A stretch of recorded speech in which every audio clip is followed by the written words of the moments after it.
ಇವಾಗ big boss ಇದ್ದಂಥ ಹಳೆ ಕಂಟೆಸ್ಟೆಂಟ್ಸ್ ನಿವೇದಿತಾ ಮೇಡಮ್ ಹಾಗೂ ಚಂದನ್ ಶೆಟ್ಟಿ ಸರ್ ವಿಚಾರಣೆ ಮಾಡಿದ್ದಾರೆ. ಅದಕ್ಕೆ ನೀವೇನೇ ಹೇಳ್ತೀರಾ? ನಂಗೆ ತುಂಬ ಬೇಜಾರಾಗಿದೆ. ಇಬ್ಬರು ನಮ್ಮವರು. ಒಂದು ಮಾಡೋ ಪ್ರಯತ್ನ ನಾನೇನಾದ್ರು ಕೇಳೋಕ್ಕೆ ಸಾಧ್ಯ ಇದೆ, ಅವಕಾಶ ಇದೆ, ಪ್ರಯತ್ನ ಮಾಡ್ತೀನಿ. Chandan is my friend. ನನಗೂ ಅವ್ರಿಗೂ ಡಿಫ್ರೆನ್ಸ್ ಆಫ್ ಒಪಿನಿಯನ್ ಇತ್ತು. ಈಗ ಅಂದರೆ ನಾವು ಮಾತಾಡ್ತಾ ಇರಲ್ಲ, ಕಡಿಮೆ ಮಾತಾಡ್ತಾ ಇದ್ವಿ, ಜಗಳ ಅಲ್ಲ. ಯಾಕೆಂದರೆ ಯಾವುದೋ ವಿಚಾರ ನಂಗೊಂದು ಬೇಜಾರಿತ್ತು, ಯಾವುದೋ ಒಂದು ಶೋ ಬಗ್ಗೆ ನನಗೆ ಗೊಂದಲ ಇತ್ತು. ನಾವು ಮಾತಾಡ್ಕೊಂಡ್ವಿ. ಚಂದನ್ ಬಹಳ ಕಾಮಾಗಿ ಹೇಳಿದ್ರು. ಸೊ ಚಂದನ್ ಅಷ್ಟು ಅಗ್ರೆಸಿವ್ ಅಲ್ಲ, ಅಂದರೆ ಯಾರಿಗೂ ಹರ್ಟ್ ಮಾಡೋ ವ್ಯಕ್ತಿತ್ವ ಅಲ್ಲ.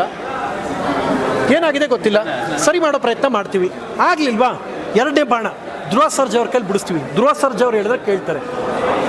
ಪೊಗರು ಮೂವಿಗೆ ಧ್ರುವ ಅವರೇ ಕೊಟ್ಟಿದ್ದು ಯಾರಿಗೆ? ಚಂದನ್ ಶೆಟ್ಟಿಗೆ. ಅದೇ ಪೊಗರು ಅಣ್ಣನಿಗೆ ಪೊಗರು ಕೊಗರು. ಆಮೇಲೆ ಇನ್ನೊಂದು ಇದೈತಲ್ಲ, ಅದು ಸಾಂಗಲ್ಲ ಐತಲ್ಲ, ಡಾನುಗಳು ರೌಡಿ, ಅವೆಲ್ಲ ಮಾಡಿಸಿದ್ದು ಧ್ರುವ ಅವರೇ. ಅಣ್ಣ ಬಂದ, ಬಾಸು ಬಂದ, ಎದ್ದು ಎರಡು, ಅದು ಎಲ್ಲ ಧ್ರುವ ಅವರೇ ಮಾಡಿಸಿದ್ದು. ಸೊ ಚಂದನ್ ಶೆಟ್ಟಿಯ ಕರಿಯರ್ಲಿ ದೊಡ್ಡ ಸಿನಿಮಾ ಅಂತ ಒಂದು ರಿಸ್ಕ್ ತೊಗೊಂಡು ಪ್ರೀತಿಯಿಂದ ಕೊಟ್ಟಿದ್ದು ಸ್ನೇಹಿತ ಧ್ರುವ ಸರ್ಜಾ ಅವರು ಅವ್ರಿಗೆ. ಸೊ ಆ ವಿಶ್ವಾಸ ಇವ್ರಿಗೂ ಇದೆ. ಯಾರಿಗೆ? ಚಂದನ್ಗೂ ಇರುತ್ತೆ. ಧ್ರುವ ಅವ್ರು ಹೇಳಿದ್ರೆ ಮಾತು ತೆಗೆದಾಕಲ್ಲ. ಆ್ಯಂಡ್ ಇಬ್ಬರು ಕರಿಯರ್ನ 0ಇಂದ ಒಟ್ಟಿಗೆ ನಿಮ್ಗಿಬ್ರು ಆಲ್ಬಮ್ ಮಾಡ್ತಿದ್ರು ಗೊತ್ತಾ, ಆಗಿಂದನೂ ಫ್ರೆಂಡ್ಸು. ನಂದು ಧ್ರುವ ಅವ್ರನ್ನ ಕೇಳ್ಕೊಳ್ತೀನಿ. ಧ್ರುವ ಅವ್ರು ನಮ್ಮ ಮಾತನ್ನ ರಿಕ್ವೆಸ್ಟ್ನ ಒಪ್ಕೊಂಡ್ರೆ, ಅವರು ಮಾತಾಡಿದ್ರೆ ಈ ಸಮಸ್ಯೆ ಸಾಲ್ವ್ ಆಗುತ್ತೆ. ಧ್ರುವ ಅವರು ಇದಕ್ಕೆ ಮುಂದಾಳತ್ವ ತೊಗೋಬೇಕು. ಯಾಕೆಂದರೆ ಯಾರ ಕಡೆಯಿಂದ ಆಗಿದೆ ಅಲ್ಲ, ಒಂದು ಗಂಡು ಬಗ್ಗಿಬಿಟ್ರೆ ಹೆಣ್ಣು ಹಠ ಮಾಡಲ್ಲ. ಚಂದನ್ ನಮ್ಮ ಸ್ನೇಹಿತ. ಚಂದನ್ ಆ ಥರ ಕೆಟ್ಟ ವ್ಯಕ್ತಿ ಅಲ್ಲ.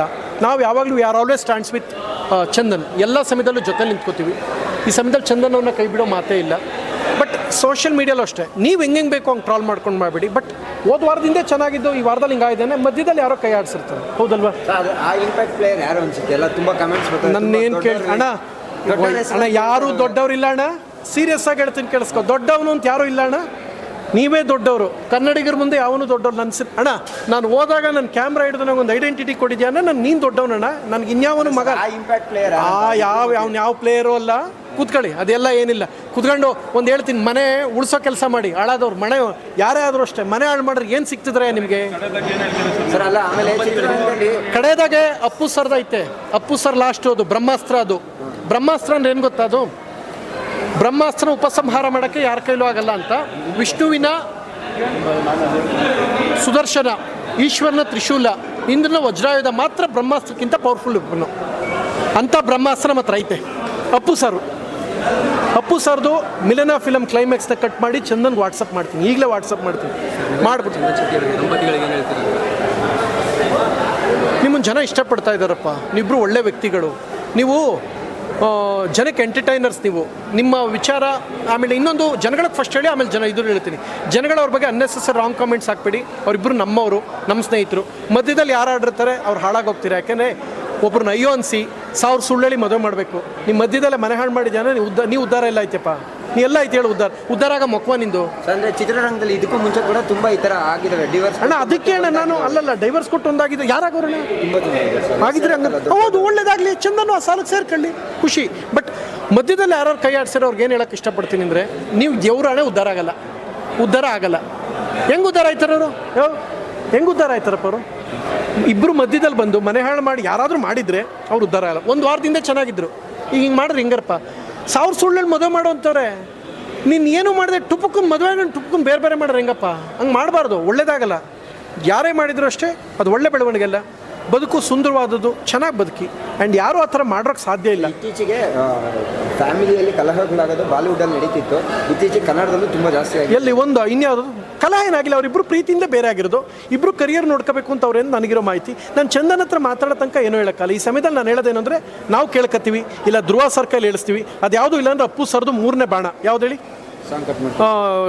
ಇದು ಮಿಲನ ಫಿಲಮ್ ಕ್ಲೈಮ್ಯಾಕ್ಸ್ನ ಕಟ್ ಮಾಡಿ ಕಳಿಸ್. ಅಲ್ಲೂ ಡೈವರ್ಸೇ ಆಗುತ್ತೆ. ಆರ್ಡ್ರ್ ಇಬ್ಬರು ಕೈಗೂ ಬರ್ತದೆ. ಯಾಕೆ ಹೋಗ್ಬೇಕಾರೆ ಅಪ್ಪು ಸರ್ ಓಡೋಗಿ ತಡೆದು ಒಂದಾಯ್ತಾರೆ. ಅಂಥದ್ದೆಲ್ಲ ಐತೆ ಅಂದಮೇಲೆ ನಾವು ಚಂದನ್ನ ಒಂದು ಮಾಡೇ ಮಾಡ್ತೀವಿ, ಪ್ರಯತ್ನ ಮಾಡ್ತೀವಿ. 3ನೇದು ನಾವು ಹೇಳಿಲ್ಲ ಅಣ್ಣ. ಇಲ್ಲ ಅಣ್ಣ, ಅವ್ರು ಯಾಕಣ್ಣ ಮಾತಾಡ್ತಾರೆ? ಒಂದು ನಿಮಿಷ. ಧ್ರುವ ಅವರು ಇವತ್ತು ಅವರ ಅಣ್ಣನ 4ನೇ ಪುಣ್ಯಸ್ಮರಣೆಯಲ್ಲಿದ್ದಾರೆ, ನೋವಲ್ಲಿದ್ದಾರೆ. ನಾವು ಈ ಸಮಯದಲ್ಲಿ ಮಾತಾಡಿಸ್ಬಾರ್ದು. ನಾಳೆ ನಾಳಿದ್ದು ಕೇಳ್ತೀನಿ, ಏನಣ್ಣ ಕತೆ ಇದು, ಏನೋ ಒಂಚೂರು ನೋಡಿ ಅಣ್ಣ ಅಂತ ಕೇಳ್ಕೊತೀವಿ. ಕೇಳಿದ್ರೆ ಧ್ರುವ ಅವರು ಇದಕ್ಕೆ ನಿಂತಾರೆ. ಧ್ರುವ ಅವ್ರದ್ದು ಹೆಂಗೆ ಗೊತ್ತಾ? ಬ್ರೋ ಅದೇನೋ ಮಾತಾಡೋಣ, ಕರೆಸಿ ಬ್ರೋ, ಅದೇನು ರೆಡಿ ಮಾಡಿ. ಅವರು ಆ ಥರ ಅವರು, ನಿಮಗೆ ಗೊತ್ತಿಲ್ಲ. ತುಂಬ ಪ್ರಾಬ್ಲಮ್ಸ್ಗಳನ್ನ ಜಿಮ್ಮಲ್ಲಿ ಕೂತ್ಕೊಂಡು ಸೆಟ್ಲ್ಮೆಂಟ್ ಮಾಡಿಬಿಟ್ಟವ್ರೆ. ನಿಮ್ಗೆ ಇದು ಎಷ್ಟೋ ವಿಷಯ ಗೊತ್ತಿಲ್ಲ. ಜಿಮ್ಮಲ್ಲಿ ಕೂರಿಸ್ಕೊಂಡು ಅವನ ಕರ್ಸಿಬ್ರೋ, ಇಲ್ಲಿ ಯಾರೋ ಹುಡುಗರ್ದು ಕರ್ಸಿಬ್ರೋ, ಇಬ್ಬರು ಕಡೆ ಕೂತು ಮಾತಾಡಿಸಿ ಸಾಲ್ವ್ ಮಾಡಿದ್ದಾರೆ ಧ್ರುವ ಅವರು. ನಮ್ಗೆ ಇಂಥ ವಿಚಾರದಲ್ಲಿ ಧ್ರುವ ಅವ್ರ ಮೇಲೆ ನಂಬಿಕೆ ಇದೆ. ಧ್ರುವ ಅವರು ನೋಡೋಣ ಏನು ಡಿಸೈಡ್ ಮಾಡ್ತಾರೆ ಅಂತ. ಸರ್, ನೀವು ಹೇಳಿದ್ರಿ ಅವರಿಬ್ಬರು ಕರಿಯರ್ಗೋಸ್ಕರ ಒಂದು ನಿರ್ಧಾರ ತಗೊಂಡಿರ್ತಾರೆ ಅಂತ.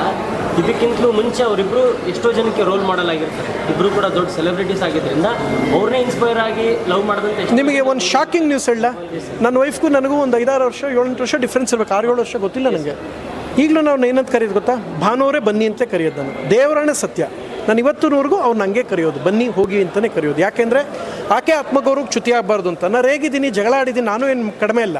ಆದರೆ ಆಕೆ ಆತ್ಮಗೌರವಕ್ಕೆ ಚ್ಯುತಿ ಮಾಡಿಲ್ಲ. ನಾವು ಅದನ್ನು ಅರ್ಥ ಮಾಡ್ಕೋಬೇಕು. ಎರಡನೇದೇನು ಅಂದರೆ, ಈಗ ನೀವು ಹೇಳಿದ ಪ್ರಶ್ನೆ ನನಗೆ ಅರ್ಥ ಆಯಿತು. ಸೆಲೆಬ್ರಿಟೀಸ್ನ ಒಳ್ಳೊಳ್ಳೆ ಅವರು ನೀವು ಜನ ಆರೈಸಿದ್ದಕ್ಕೆ ಮಾಡಿದ್ದಾರೆ. ಮಧ್ಯೆ ಏನಾಗಿದೆ, ಅವ್ರಿಗೇನೋ ಒಂಚೂರು ಬೇಸರ ಆಗಿದೆ. ಈ ಕೂತ್ಕೊಂಡು ಸಾಲ್ವ್ ಮಾಡೋದಾಗಿರೋ ಇಬ್ಬರಿಗೂ ಆ ಮೆಚುರಿಟಿ ಇದೆ. ಕೂತ್ಕೊಂಡು ಮಾಡ್ತಾಯಿದ್ರು, ಏನೋ ದೊಡ್ಡದಾಗ ಆಗಿದೆ, ಯಾರೋ ಮಧ್ಯದಲ್ಲಿ ಕೈ ಆಡಿಸಿದ್ದಾರೆ ಅಂತ ನನ್ನ ನಂಬಿಕೆ.